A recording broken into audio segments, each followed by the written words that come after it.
우리 4주째 마태복음의 말씀을 함께 보고 있죠. 마태복음 6장 9절에서 13절 말씀입니다. 성경책이 있으시면 찾아주시고요. 마태복음 6장 9절에서 13절 말씀, 우리 여러분들이랑 저랑 같이 한 목소리로 읽도록 하겠습니다. 마태복음 6장 9절에서 13절 말씀. 시작. 이렇게 기도하라. 이름이 거룩히 여김을 받으시오며 나라가 임하시오며 뜻이 하늘에서 이루어진 것 같이 땅에서도 이루어지이다. 오늘 우리에게 일용할 양식을 주시옵고 우리가 우리에게 죄 지은 자를 사하여 준 것 같이 우리 죄를 사하여 주시옵고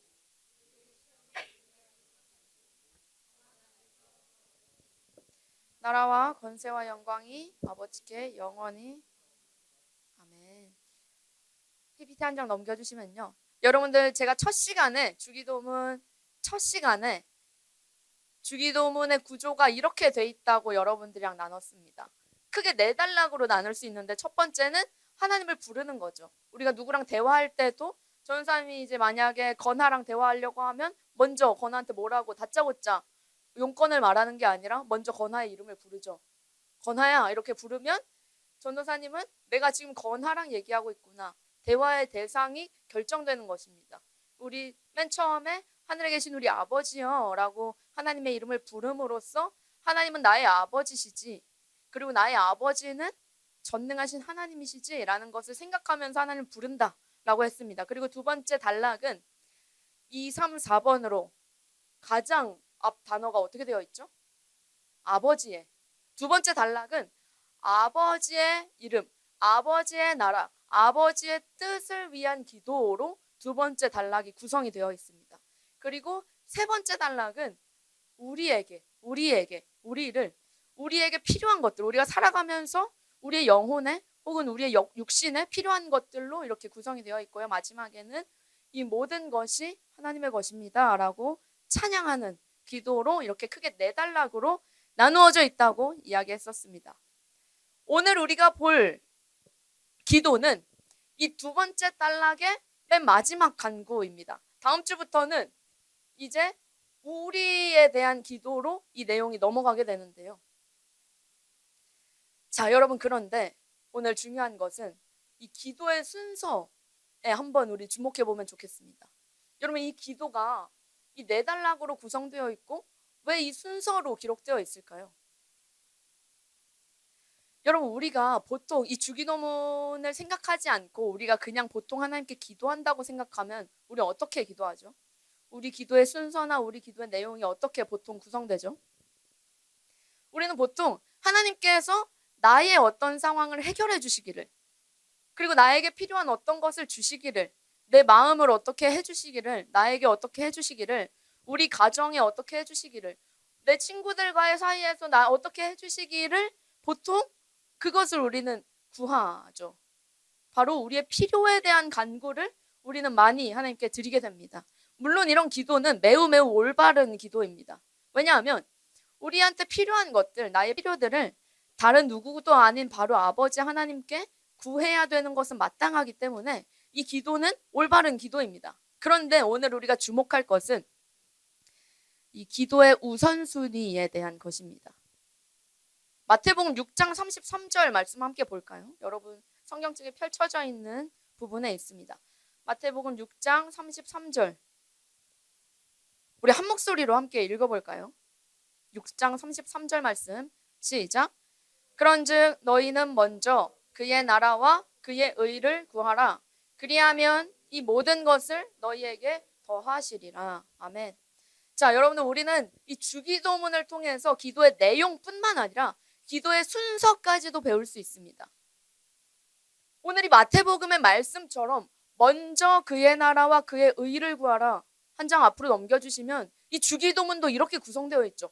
먼저 그의 이름, 그의 나라, 그의 뜻을 구하고 그리하면 이 모든 것을 너희에게 더하시리라 하는 내용은 5, 6, 7번, 우리의 모든 필요를 이미 아버지께서 다 아시기 때문에 너희가 먼저 하나님의 나라, 하나님의 이름, 하나님의 뜻 이것을 구하면 우리에게 필요한 것은 그냥 아버지께서 우리에게 다 더해 주신다 라고 말하고 있습니다. 그래서 오늘 이 6장 33절에 등장하는 예수님의 말씀이나 이 주기도문의 순서나 이런 것들 다 미루어 볼 때 우리의 기도의 순서가 어떠해야 되는가?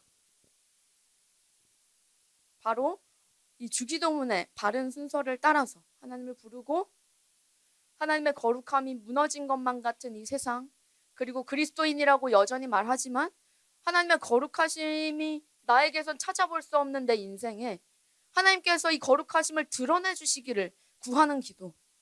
그리고 우리 지난주에 살펴봤던 것처럼 주 예수와 동행하니 그 어디나 하늘나라. 하나님, 저는 제가 다스리는 나라, 이 세상은 그냥 세상이 다스리는 나라처럼 보이는데 하나님, 제 인생을, 이 세상을 하나님께서 다스려 주시는 나라로 만들어 주십시오. 제가 이 땅에서 사는 동안 하나님께 통치받는 하나님의 나라에서 살기를 원합니다. 이 땅에서부터 천국을 살기 원합니다 하고 고백하는 것. 그리고 궁극적으로는 이 땅에 고통과 눈물 없는 그 완전한 하나님의 나라가 완벽히 임하기를, 그 새하늘과 새 땅을 구하는 기도를 먼저 하고, 그리고 오늘 하나님의 뜻을 구하는 기도까지, 이 고백들이 바로 우리가 그 어떤 것보다 더 먼저 하나님께 구해야 되는 고백이다라고 예수님께서 우리에게 가르쳐주고 계십니다. 자, 그렇다면 우리가 오늘 볼 내용, 내 필요보다도 먼저 구해야 하는 하나님의 뜻이라는 건 그러면 대체 무엇인가? 오늘 나눈 말씀이 바로 이 하나님의 뜻에 대한 기도입니다. 자, 여러분은 한번 내가 여기에 해당된다면 손을 번쩍 한번 들어보시길 바랍니다. 예언이가 벌써 들었죠? 자, 여러분은 하나님의 뜻대로 살아가고 계신다고 생각하시나요? 나는 하나님의 뜻대로 살아가고 있지. 선생님, 저는 하나님의 뜻대로 잘 살아가고 있습니다. 라고 여러분 번쩍 손 드실 분 계신가요? 여러분, 우리는 대체 어떻게 살면 내가 하나님의 뜻대로 살고 있다라고 말할 수가 있는 걸까요? 여러분, 가끔 교회에서 어른들이 이런 말 주고받는 거 들어본 적 있으시죠? 다 하나님의 뜻이야. 뭔가 약간 좀 절망스러운 상황인데도 다 하나님의 뜻이 있으실 거야.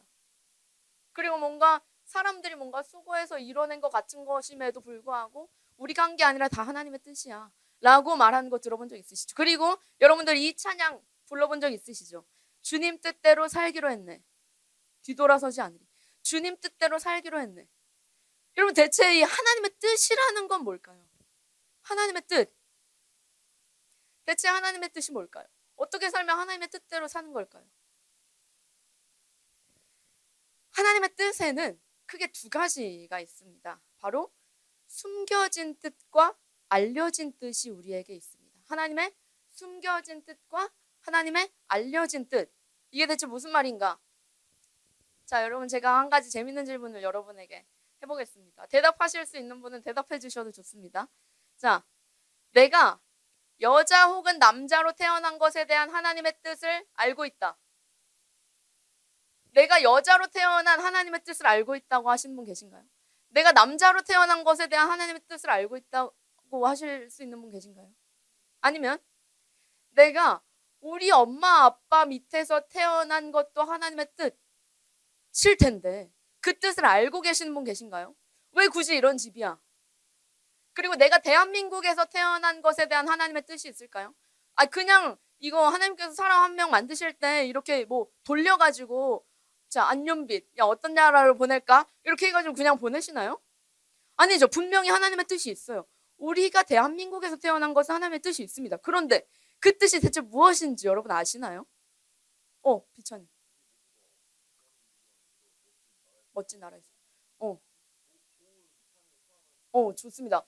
그렇게 말할 수도 있지. 그렇다면 한 가지 질문이 또 있을 수 있어요. 그렇다면 뭔가 열악한 나라에서 태어난 사람들은 대체 어떤 하나님의 뜻이 있길래 북한이나 아프리카나 그런 열악한 환경에서 태어나게 될까요?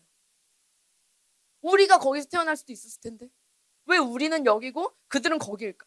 여기에 분명 하나님의 뜻이 있을 텐데 대체 하나님의 뜻이 무엇이냐는 거죠. 여러분, 이것과 같이 우리 삶에 이해할 수도 없고 해결할 수도 없고 내가 다 알 수도 없는 이 문제들, 아니면 내 삶에 일어나는 문제들. 여러분, 내일 병원에 갔는데 갑자기 의사 선생님이 여러분한테 이런 말을 한다고 생각해 보세요. 여러분은 뭐라고 할까요? 대장암 말기입니다. 내가 뭔가 잘못된 삶을 살아가지고 걸렸을 수도 있지만 하나님께서 대장암에 걸려버렸어, 내가 몰랐던 일인데, 이럴 리는 없단 말이죠. 그것도 모두 하나님의 크신 섭리 안에 있는 일일 텐데, 나의 이해할 수 없는 질병, 그런 것들에는 대체 어떤 하나님의 뜻이 있는 걸까요? 여러분, 우리 삶에 이해할 수 없는 수많은 문제들, 그리고 우리 삶에 있는 수많은 것들은 사실 하나님의 뜻 안에 모두 다 있는 것이지만 우리가 그 하나님의 뜻을 알 수는 없어요. 그런데 분명한 건 여기에도 하나님의 뜻이 있다고 우리가 믿고 고백한다는 것이죠. 알 수 없지만 믿고 고백하는 하나님의 뜻, 바로 하나님의 숨겨진 뜻입니다.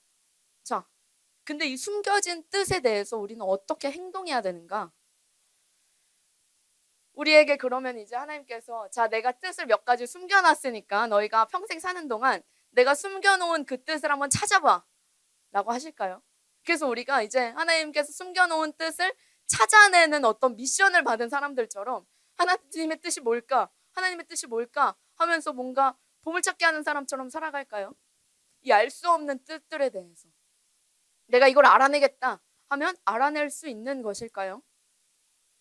자, 한 가지 질문을 또 하겠습니다. 자, 여러분의 부모님은 여러분에 대해서 보통 일반적으로 가장 잘 알죠? 우리 여러분들 수련회 그 참가 신청서 작성할 때 그 어린 친구들은 그 자기 주민등록번호를 아직 못 외우죠. 근데 그때 누구한테 물어보죠? 부모님한테. 엄마가, 아빠가 나에 대한 걸 제일 잘 아니까. 여러분, 그런데 부모님이 여러분에 대해서 제일 잘 안다고 생각해 봅시다. 우리 박정성 권사님이 유나에 대해서 제일 잘 안다고 생각해 봅시다. 자, 근데 권사님이 유나의 모든 것을 다 아실까요? 유나의 모든 마음을 엄마가 다 알 수 있을까요? 여러분의 모든 생각과 모든 계획과 모든 의지를 부모님이 다 아실까요? 나를 낳으신 분조차도 내가 무슨 생각을 하는지, 내 안에 무슨 마음이 있는지, 그리고 나중에 내 꿈이 무엇인지 우리가 말하지 않으면 나를 가장 잘 아는 사람도 나에 대해서 알 수 없습니다. 우리는 가장 친한 친구의 마음도 다 알 수가 없죠. 가장 친한 친구가 내 옆에 있다고 하더라도, 혹은 그 사람이랑 내가 같이 산다고 하더라도 우리는 이 사람의 생각, 뜻, 계획 아무것도 알 수가 없습니다. 그런데 여러분, 우리는 하나님의 뜻을 다 알기를 원할 때가 있습니다. 그리고 다 알겠노라고, 알아내겠노라고 할 때가 있습니다. 그리고 때로는 이렇게 불평하죠. 하나님의 뜻을 구하라고 해서 구했는데 하나님께서 알려주지 않으신다. 그래서 내가 살아갈 수가 없다. 아니, 하나님 뜻을 알아야 믿음대로 살아가든지 뭔지 할 텐데 알려주지 않으셔서 내가 살아갈 수 없다라고 때로는 불평하는 사람들도 있습니다. 여러분, 그런데 우리는 가장 가까운 사람의 마음조차도 내가 다 모르는데, 여러분, 우리를 만드신 분의 생각으로 우리가 다 알 수 있을까요? 그게 가능할까요? 여러분, 이 초월적인 하나님에 대해서 우리가 다 알 수가 있을까요? 그럼 말이 안 되죠. 우리는 내가 키우는 강아지의 마음도 다 알지 못하는데, 얘가 무슨 생각하는지도 모르는데, 나를 만드신 분, 이 세상을 만드신 분, 그래서 이 세상을 만드신 이유가 뭐고, 나를 만드신 이유가 뭐고, 하나님께서 생각하시는 것이 뭐고, 우리를 향해 품은 뜻이 뭐고, 이것들을 우리가 다 알 수 있을까요, 과연? 그리고 다 알아지면, 우리가 하나님을 다 이해할 수 있다면, 여러분, 과연 초월적인 하나님 맞을까요? 사람의 생각으로 다 이해할 수 있는 하나님.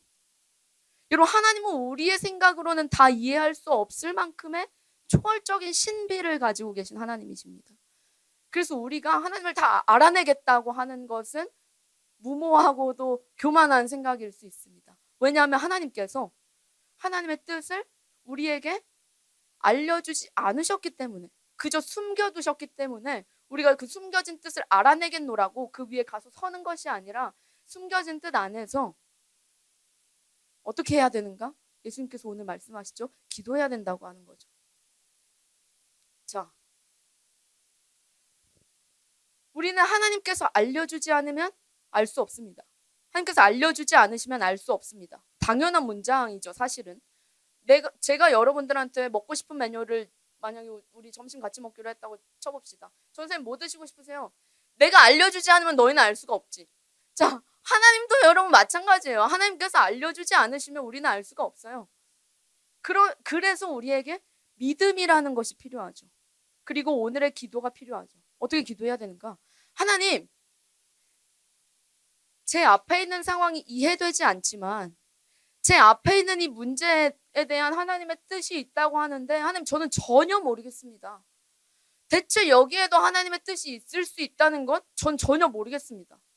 하나님께서 대체 어떻게 이것을 통해서 하나님의 뜻을 이루실 줄 저는 모르겠지만 하나님은 제가 믿기로 가장 선하시고 가장 완벽하시고 우리를 가장 좋은 곳으로 인도하시는 하나님이십니다. 그렇다면 아버지, 이 알 수 없는 상황 가운데에서도 저를 가장 좋은 곳으로 인도하시는 거죠.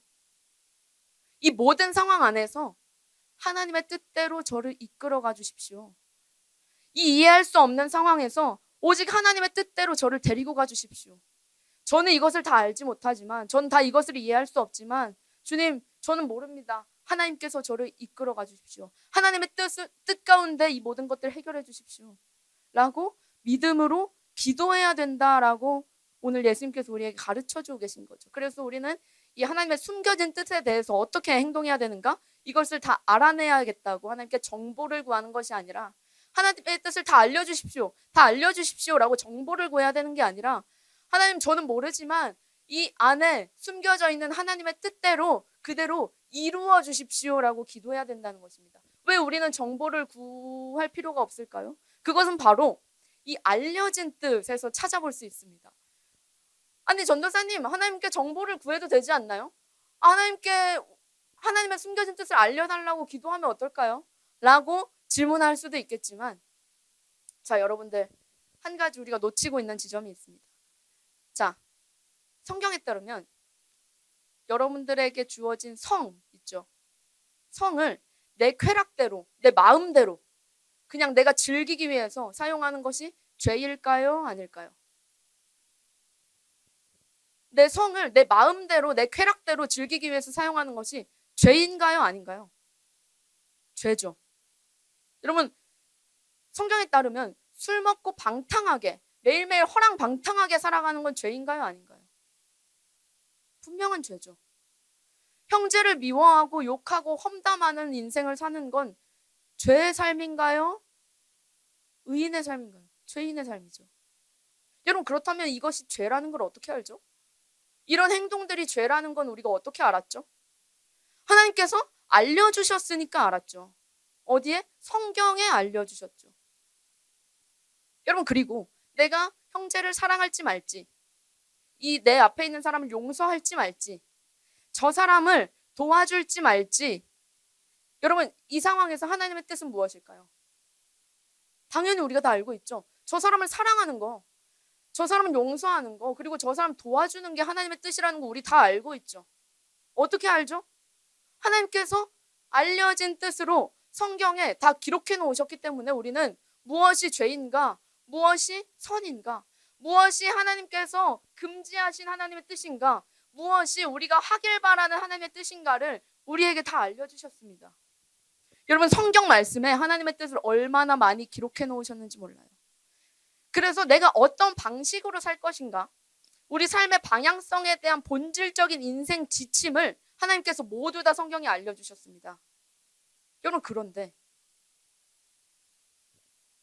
우리의 문제는 여기서 시작되죠.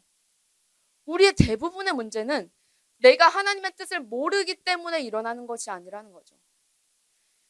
우리의 문제는 몰라서가 아니라 알면서도 행하지 않는 데 있습니다. 여러분, 그래서 이 알려진 뜻조차도 우리가 다 행하지 못하는데 어떻게 우리가 하나님의 숨겨진 뜻을 다 알겠다고, 그리고 다 알면 내가 그대로 살 수 있겠다고 말하겠습니까? 하나님의 알려진 뜻도 우리가 다 행하지 못하는데, 그리고 알려진 뜻도 다 알지 못하는데, 읽으면 알 수 있지만 읽지 않아서 알지 못하는데 어떻게 하나님의 숨겨진 뜻, 숨겨놓으신 그 하나님의 신비롭고 완전하신 그 뜻까지 내가 다 알아서 그거 알려주시면 제가 그대로 살죠, 하나님. 안 알려주시니까 제가 못 사는 거 아니에요? 라고 지금 우리가 어떻게 말할 수 있겠습니까? 여러분, 그래서 첫 번째로 우리는 오늘 하나님의 이 알려진 뜻을 읽어야 됩니다. 여러분들의 삶 가운데 하나님께서 우리에게 알려주신 하나님의 뜻이 있습니다. 내가 어떻게 살아갈까? 내가 어떤 방식으로 살아갈까? 내가 어떤 방향성을 가지고 이 삶을 살아갈까 할 때 우리에게 알려주신 하나님의 뜻이 여러분들 앞에 펼쳐져 있는 그 성경책에 모조리 기록되어 있습니다. 우리가 어떻게 말하고 어떻게 행동할까? 내가 사람을 대할 때 어떻게 대해야 될까? 내가 하나님을 어떻게 사랑해야 될까? 모든 것에 대한 하나님의 뜻이 성경책에 다 기록되어 있습니다. 그래서 여러분, 하나님의 마음을 알고 싶다면, 하나님의 뜻을 알고 싶다면 여러분 정말로 하나님의 말씀을 읽으셔야 됩니다. 월, 화, 수, 목, 금, 토 동안 내 마음대로 살면서 중얼거리기로는 하나님의 뜻이 뭘까? 하나님의 뜻이 뭘까? 하나님 알려주세요 하면서 월, 화, 수, 목, 금, 토 그냥 내 마음대로 살아간다면 여러분, 그것처럼 바보 같은 행동이 어디 있습니까? 하나님의 뜻이 여기에 다 써 있는데 여러분들의 핸드폰에 있고 여러분들의 집에 몇 권씩 있고 교회 오면 널려 있는 게 그냥 여러분들한테 줘버리는 게 바로 이 하나님의 뜻이 잔뜩 적혀 있는 성경인데 이것은 뒤로 한 채로 날량한 하나님의 뜻이 뭘까? 여러분, 그러면 어떻게 해요? 누가 어떻게 알려줘요? 하나님의 뜻이 여기에 있는데 우리는 하나님의 성경을 읽어야 됩니다. 이 말씀을 읽어야 됩니다. 물론 처음에 읽자마자 이것이 나를 향한 하나님의 뜻 뭐 이런 일은 없어요. 그런데 정말 꾸준하게 하루 이틀 이것이 쌓여갈 때 점점 하나님의 뜻과 나의 삶의 방식이 점점 일치되어 가고 내 뜻대로 행동할 때는 내가 이 사람한테 완전히 엉망진창으로 행동했을 거지만 하나님의 말씀은 점점 읽으면서 하나님의 뜻을 점점 알게 되면서 나중에 똑같은 상황에서 이 사람을 마주했을 때 예전에 내 방식대로 했다면 이렇게 했겠지만 하나님께서 이런 걸 원하시겠구나. 그때 하나님의 뜻이 생각나게 하시는 거죠. 그때 우리 안에 쌓여있는 성경 말씀을 바탕으로 하나님께서 말씀하시는 거예요. 너 예전에 이 말씀 읽었던 거 기억하지? 지금이야. 지금 너가 행동할 기회야. 라고 하나님께서 우리에게 쌓여진 말씀을 통해서 알려주신다는 거예요. 그냥 창의적인 말씀으로 들어본 적도 없고 누가 말해본 적도 없는 그런 새로운 말씀으로 말씀하시는 게 아니라 우리에게 기록되어 있는 이 말씀으로 우리에게 말씀하신다는 거죠. 그래서 여러분 정말로 하나님의 사람으로 살고 싶으시다면 정말로 하나님의 뜻대로 살고 싶으시다면 진짜로 내가 믿음대로 살아보겠다. 이 말씀대로 내가 살아보겠다 한다면 여러분 정말로 말씀을 읽으셔야 됩니다. 조금씩 읽으셔야 됩니다. 모르겠다면 너무 어렵다면 쉬운 말씀이라도 쉬운 성경이라도 그거 한 평생 내가 야고보서만 읽는다고 하더라도 야고보서라도 내가 한평생 읽어야 됩니다. 그리고 다른 어려운 성경들은 어떻게 해요? 교회에 와서 전사님이 목사님들이 알려주죠. 그때 알게 되면 여러분 정말 좋은 설교는 성경을 읽고 싶게 만드는 설교입니다. 목사님의 설교를 들을 때 뭔가 이 사이에 무슨 일이 있었던 거지? 그리고 이후에 무슨 일이 있었던 거지? 하나님께서 정말 그렇게 말했나? 성경을 뒤적거리고 싶어지고 그래서 내가 예전에 그냥 예를 들어서 에베소서를 생각할 때 너무 어려운 말씀이어서 그냥 뒷전으로 해놨지만 한번 목사님의 설교를 듣고 에베소서에 저런 말씀이 있었어? 내가 찾던 말씀인데 하고 집에 가서 에베소서를 읽게 됩니다. 그때마다 살면서 1년, 2년 여러분들의 신앙의 연차가 쌓일 때마다 점점 읽을 수 있는 성경의 권수가 늘어나고 이해하게 되는 성경의 말씀들이 늘어나고 그것이 여러분들의 삶에 쌓이게 되면 여러분들의 삶이 아주 조금씩 변화하게 된다는 거죠. 여러분 따라서 여러분 정말로 평일에 성경을 읽으셔야 됩니다.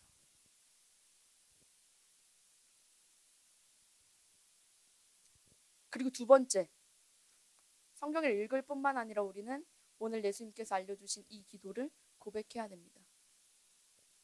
이 성경을 읽는다고 해서 내 행동이 저절로 변하리라고 생각하는 것은 큰 착각입니다. 내가 성경을 읽었으니까 자 성경을 덮고 이제 내 삶이 달라졌겠지.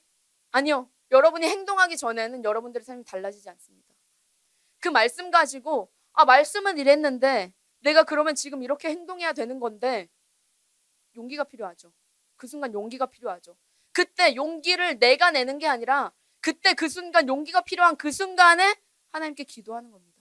하나님, 제가 알기로는 이것이 하나님의 뜻인데 하나님의 뜻대로 제가 지금 행동하고 싶습니다. 하나님의 뜻대로 저를 이루어 주십시오. 하나님의 뜻대로 이 상황을 이루어 주십시오. 라고 기도하는 것입니다. 그때 우리에게 주어진 알 수 없는 용기와 알 수 없는 지혜들이 우리를 행동하게 하는 것입니다. 그래서 오늘 예수님께서 이 기도를 우리에게 알려주시는 것이죠. 하늘에서와 같이 이 땅에서도 우리의 삶에서도 주님의 뜻이 이루어지게 해주십시오 라는 기도를 너희가 해라 이렇게 말씀하시는 거죠. 여러분, 우리는 삶을 살아갈 때 우리의 뜻대로 살아갑니다. 내 뜻대로 살아갑니다. 달콤한 죄의 유혹 앞에서 우리는 하나님의 뜻을 알지만 내 뜻대로 살아갑니다. 하나님과 이웃을 사랑해라 라고 하는 최고의 명령 앞에서 우리는 가뿐히 그것을 거부하고 내 뜻대로 행동합니다. 그래서 우리는 사실 매일매일 하나님의 뜻을 거스르는 삶을 살아가고 있습니다. 좀 과격하게 들릴지 모르지만 이게 사실이죠. 우리는 매일매일 하나님의 뜻을 거스르는 삶을 살아가고 있습니다. 그래서 우리 삶은 사실 엉터리 선택 투성이입니다. 내 뜻대로 했던 선택 투성이입니다. 여러분, 우리 삶에 잘하는 선택이라고는 눈 씻고 찾아내기가 참 어려운 인생이죠. 우리들의 인생이요. 하나님의 말씀을 읽어야 된다고 했는데 근데 내가 누워있는 이 자세가 너무 편해. 그때 우리는 내 뜻대로 행동합니다. 어떻게 행동하죠? 계속 그 편한 그대로 누워있죠.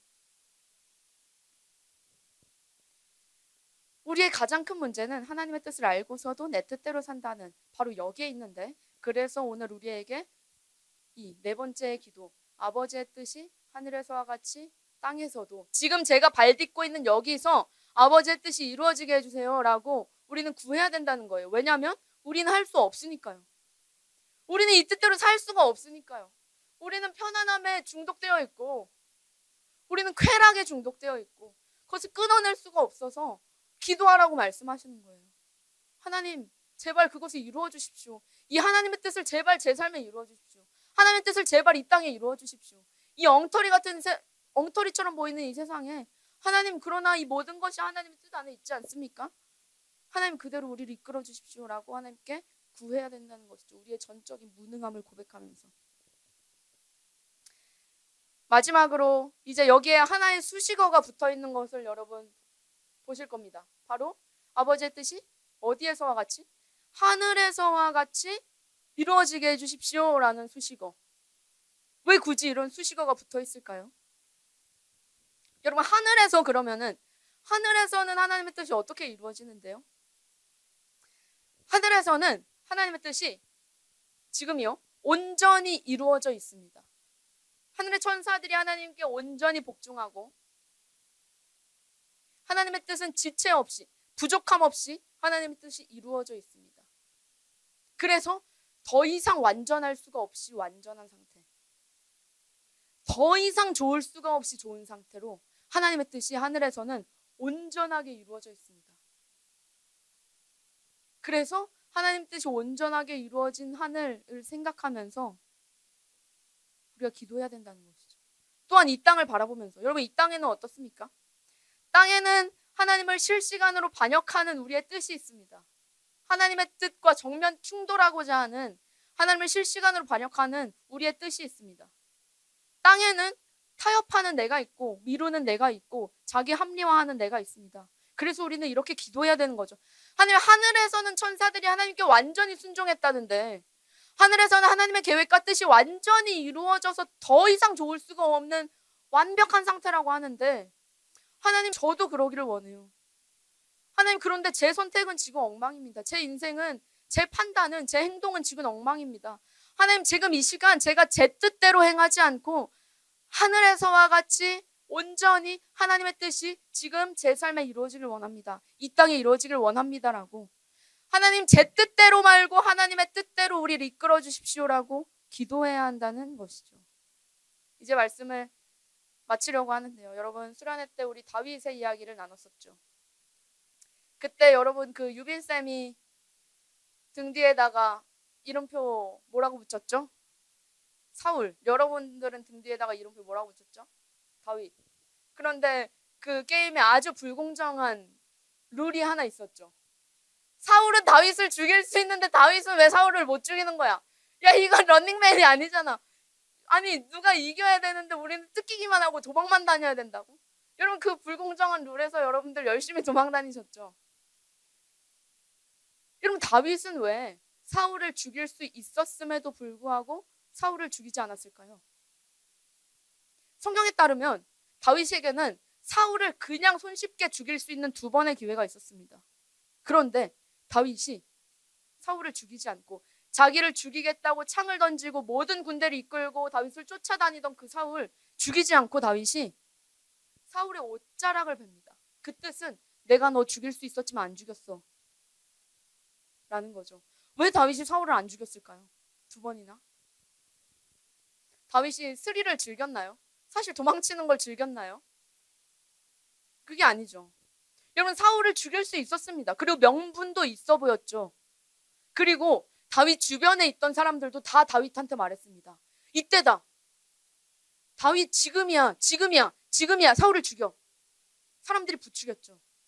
여러분, 그런데 다윗은 사울의 등을 보면서 자기의 욕망, 자기의 생각, 그리고 이 사람들이 생각할 수 있는 그 정도의 그냥 뜻을 내려놨습니다. 그리고 하나님의 뜻을 구했고 그대로 행했죠.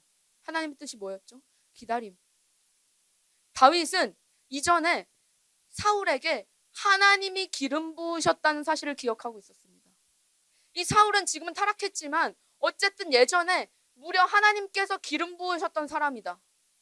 나에게 하나님의 기름 부으신 자를 죽일 만한 권한까지는 나에게 주어지지 않았지. 만약에 하나님의 뜻이 여기 있다면, 만약에 하나님께서 나를 지켜주실 것이라면 나는 사울 때문에 죽을 일은 없겠지. 나중에 내가 정말로 왕이 된다면, 이스라엘의 왕이 된다면 하나님께서 날 지키시겠지. 그리고 사울이 지금 정말로 악한 자라면 하나님께서 이 자를 처단하시겠지. 그리고 자기 자신은 자기의 뜻을 내려놓고 자기의 욕심을 내려놓고 하나님의 뜻을 구한 것입니다. 그는 하나님의 말씀을 알았고 순종했고 아마 기도했을 것이고 또한 그대로 행했습니다. 무려 2번이나. 다윗이 실수로 그 기회를 놓친 것이 아니라는 사실을 보여주기 위해서 바로 2번의 기회가 우리에게 성경을 통해서 보여지죠.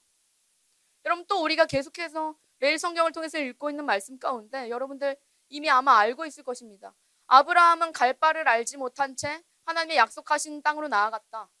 갈 바를 알지 못한 채 나아갔다라고 하는 것이 바로 오늘 이 기도의 고백에 포함되어 있습니다. 여러분, 우리도 하나님의 뜻을 다 알지 못하지만 때로는 그저 믿음으로 나아가야 됩니다. 때로는 이 악한 자 앞에서도, 이 불의한 자 앞에서도, 불의한 상황 앞에서도 내가 무언가 하려고 하지 않고 그저 하나님을 믿음으로 기다려야 됩니다. 그리고 기도해야 하는 거죠. 하나님 제발 주님의 뜻대로 이루어 주십시오. 주님의 뜻대로 이루어 주십시오. 내가 어떻게 하는 것보다 하나님께서 주님의 뜻대로 이루실 때 더 완벽한 결과가 나온다는 것을 압니다. 하나님의 뜻대로 이루어 주십시오. 그래서 하나님의 뜻에는 오늘 숨겨진 뜻과 알려진 뜻이 있는데, 알려진 뜻에는 우리가 순종할 수 있게 해달라고 기도해야 됩니다. 이 알려진 뜻, 이 성경 말씀, 주님 제가 이것을 알지만 저는 이것을 행할 능력까지는 없는 것 같습니다. 하나님, 제가 이것을 행할 수 있게 해주십시오. 저에게 알려진 하나님의 뜻이 제 삶에 진짜로 이루어지는 말씀이 되게 해주십시오라고, 하나님 주님의 뜻대로 이루어 주십시오라고 기도하는 것이죠. 그리고 숨겨진 뜻 가운데에는 선하신 하나님을 온전히 신뢰하면서 맡겨드리는 기도를 하는 것입니다. 하나님, 저는 다 알지는 못하지만 이 모든 상황 가운데 오직 하나님의 뜻대로만 이 모든 것을 이끌어가 주십시오라고 기도하는 것이죠. 반주를 부탁드립니다. 그래서 여러분, 예수님께서는 이 기도의 모범을 주기도문에서뿐만 아니라 십자가 이전에 오르셨던 그 언덕에서 똑같은 기도를 드리셨다는 사실 여러분 아십니까? 예수님께서 정말로 땀이 피가 되도록 피처럼 보일 만큼 그 간절한 기도를 드리실 때 예수님께서 하나님께 어떻게 기도하셨죠? 주님, 이 잔을 제게서 옮겨주십시오. 이것이 저에게 너무 무겁습니다. 예수님께서 이제 십자가를 지시기 직전에 하나님께 아버지 이 잔을 제게서 옮겨주십시오. 그러나 반전이 등장하죠. 그러나 아버지 제 뜻대로 하지 마시고 아버지의 뜻대로 해주십시오.